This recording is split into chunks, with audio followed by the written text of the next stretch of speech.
有沒有發現，最近的短劇市場裡有一種愛情故事特別容易讓人上頭？不是霸道總裁一見鍾情，也不是男女主第一次見面就直接愛得死去活來，而是兩個已經被愛情傷過的人，在彼此最狼狽的時候，意外遇見了一個真正懂自己的人。2026年8月14日上線的《好雨之時節》就是這樣一部讓不少觀眾越看越停不下來的作品。王浩真飾演宋之杰，郭雨欣飾演10歲，一個清冷克制，一個溫柔堅韌，一個曾經被感情傷過，一個也曾經相信過愛情，卻最終換來背叛。他們沒有在最好的年紀遇見彼此，卻偏偏在最需要被理解的時候遇見了對方。而這一次，觀眾真正磕到的似乎已經不只是所謂的甜寵，而是兩個成年人從破碎到重新相信愛情的全過程。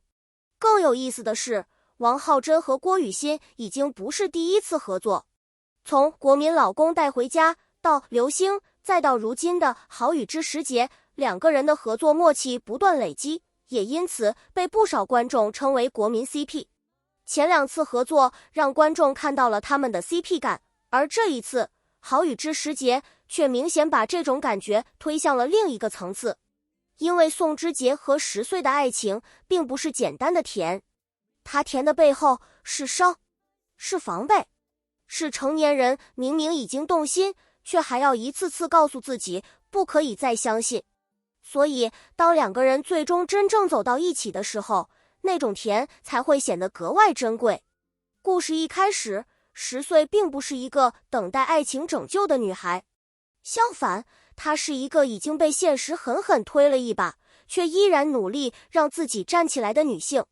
一場背叛讓她對曾經相信的一切產生了懷疑。她來到大理並不是為了尋找新的愛情，她只是想逃離原來的生活，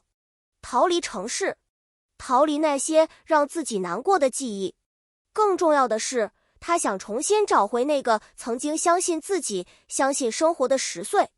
而就在這樣的狀態下，她遇到了宋之杰。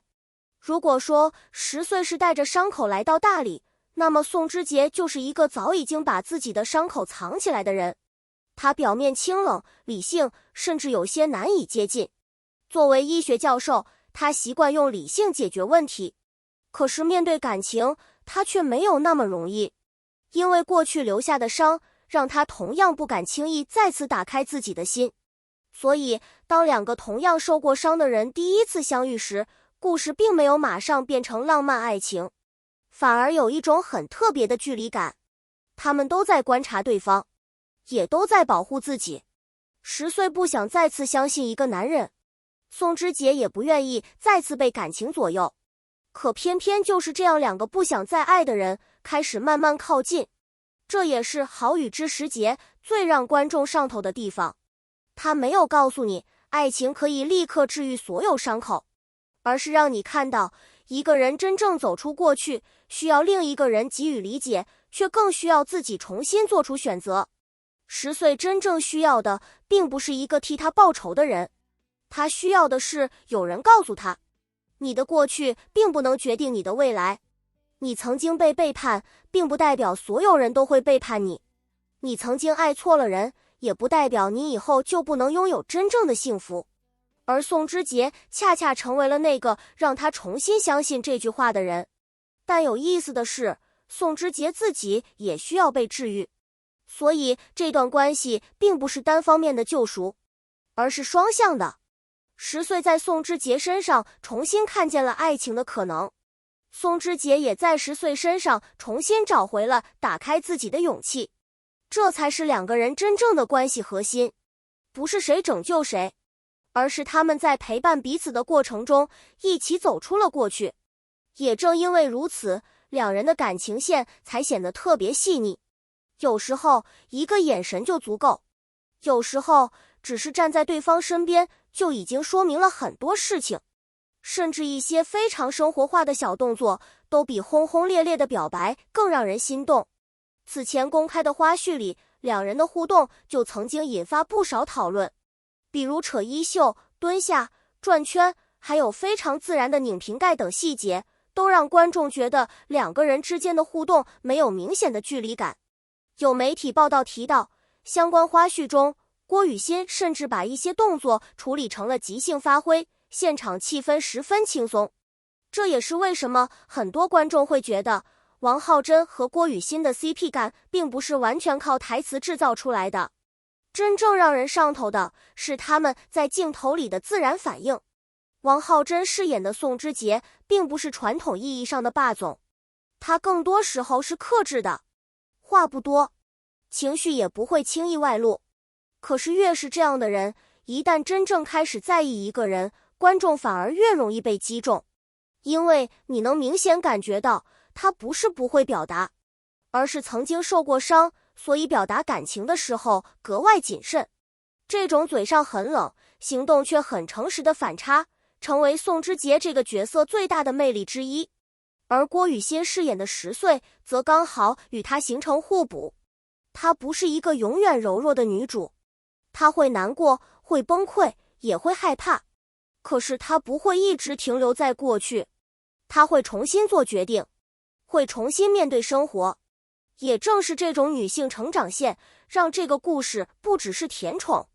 她真正想講的是一個人如何從一段失敗的感情裡走出來。很多觀眾看到10歲的時候，可能都會產生一種熟悉感，因為現實裡的很多人可能都曾經經歷過類似的階段。明明已經知道一段感情結束了，卻還是會反覆問自己到底哪裡做錯了。明明知道對方已經不值得，卻還是捨不得曾經投入的感情。明明想重新開始，卻又害怕下一次遇見的還是同樣的結局。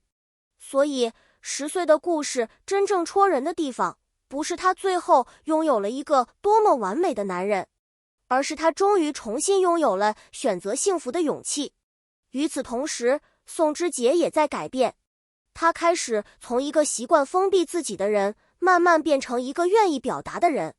而兩個人之間的感情也從最開始的互相試探，慢慢變成了互相依靠。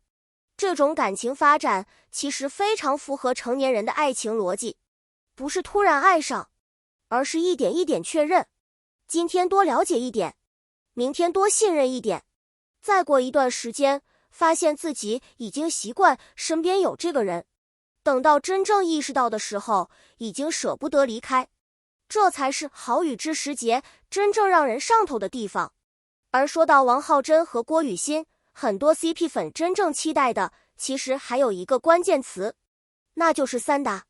兩人此前已經通過《國民老公帶回家》和《流星》積累了一定的合作默契，而好雨之時節則進一步把這種熒幕化學反應延續下來。第一次合作的時候，觀眾可能只是覺得兩個人搭，第二次合作的時候，開始有人說他們有默契，到了第三次，很多人已經開始習慣在他們身上尋找那種熟悉的感覺。這就是連續合作最有意思的地方，演員對彼此的表演節奏越來越熟悉，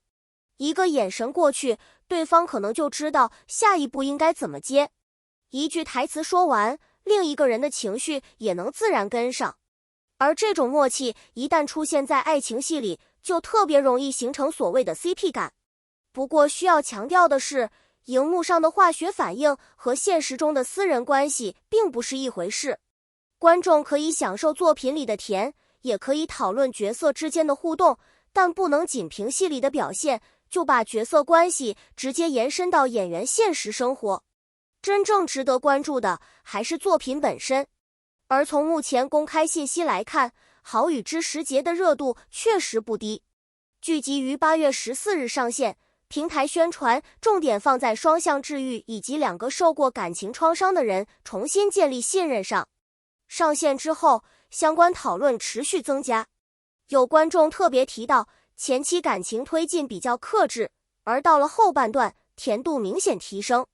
也有觀眾認為，這部劇真正打動人的並不是單純的高糖橋段，而是兩個角色從防備到信任的過程。這也是為什麼很多人看完之後會有一種感覺，原來成年人真正的愛情並不一定是轟轟烈烈，有時候它只是一場及時出現的雨。剛好落在一個人最乾涸的時候，剛好讓另一個已經很久沒有期待過愛情的人再一次感受到溫柔。好雨之時節這個名字其實也因此顯得特別有意味。好雨之時節，真正的好雨不會在你最開心的時候突然出現，它往往是在你最需要的時候悄悄落下來。而宋之傑和10歲的相遇也像是一場恰到好處的雨，他們不是因為彼此完美才走到一起，恰恰相反，他們都是不完美的人，都有過去，都有傷口，都有不願意觸碰的地方，可他們願意理解彼此，願意等待，願意慢慢走進對方的世界，這才讓這段愛情真正成立。而對於王浩真和郭雨欣來說，這一次的合作也讓觀眾看到了他們表演方式上的另一種可能。如果說以前的合作更容易讓人第一時間想到甜寵和 CP 感，那麼這一次他們面對的角色明顯更加成熟。尤其是10歲這個人物，他的成長並不是一句我放下了就結束，而是在一次又一次的選擇中完成。他必須面對自己的過去，面對背叛帶來的傷害，也必須重新決定自己以後到底想過什麼樣的生活。宋之傑也是如此，他的冷淡並不是沒有感情，而是一種保護自己的方式。所以當兩個人最終選擇相信彼此的時候，觀眾看到的其實不是簡單的男女主終於在一起了，而是兩個曾經害怕愛情的人終於願意再給愛情一次機會。這也是這部劇最溫柔的一層。很多時候，我們以為治癒一個人就是幫他忘記過去，但真正的治癒其實不是忘記，而是你終於可以想起過去，卻不再被過去控制。10歲最後真正得到的，並不只是宋之傑的愛情，他得到的是重新掌握自己人生的能力。宋之傑也一樣，他不是因為遇見10歲才突然變成一個完整的人，而是在10歲的陪伴下，終於願意面對那個曾經受傷的自己。所以兩個人最後走到一起，看起來是愛情結局，實際上也是兩個成年人各自完成成長之後的結果。這或許就是為什麼觀眾會覺得他們的愛情特別甜，因為糖不是憑空出現的，每一顆糖背後都有之前的苦，沒有前面的背叛，就沒有後面的珍惜。沒有之前的防備，就沒有後面的信任；沒有那些曾經受過的傷，也就不會顯得最後的擁抱那麼珍貴。所以，如果你只是把《好雨之時節》當成一部甜寵短劇，也許你只能看到表面的糖。但如果你認真看下去，就會發現，這其實是一個關於重新相信的故事。相信自己，相信未來，也相信在經歷過錯誤之後，依然有資格重新獲得幸福。而王浩真和郭雨欣也正是在這樣的故事裡，把兩個人物之間那種若即若離的感覺一點點演成了真正的情緒流動。他們沒有一開始就告訴觀眾答案，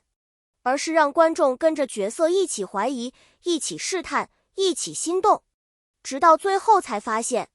原來這兩個人從遇見的那一刻開始，就已經在彼此的生命裡留下了痕跡。也許這就是《好雨之時節》最讓人上頭的原因。他沒有告訴你，愛情可以解決人生所有問題，他只是告訴你，當你已經經歷過一次失敗，當你已經對愛情失去信心，當你甚至覺得自己可能再也不會愛一個人的時候，依然可能有人在某個剛剛好的時間出現。他不一定幫你抹掉過去，但他可以陪你一起走過去，然後在未來真正到來的時候，陪你重新開始。所以王浩真和郭雨欣這一次的三搭，真正讓觀眾期待的，也許並不是他們還能制造多少甜蜜名場面，而是他們能不能讓我們相信，兩個受過傷的人也可以擁有一個溫柔的結局。好雨之時節告訴我們的，也許正是這一句話，不是所有遇見都是為了讓你再次受傷，有些人出現只是因為好雨恰逢其時。如果你也正在追好雨之時節，你最喜歡宋之傑和10歲的哪一個互動瞬間？你覺得王浩真和郭雨欣的三搭為什麼會這麼有 CP 感？歡迎把你的答案留在評論區。如果你喜歡這種每天分享華語娛樂、明星作品和熱門 CP 故事的內容，記得訂閱頻道，打開通知。下一期我們繼續聊娛樂圈裡那些讓人意想不到的故事。感謝你的觀看，我們下期見。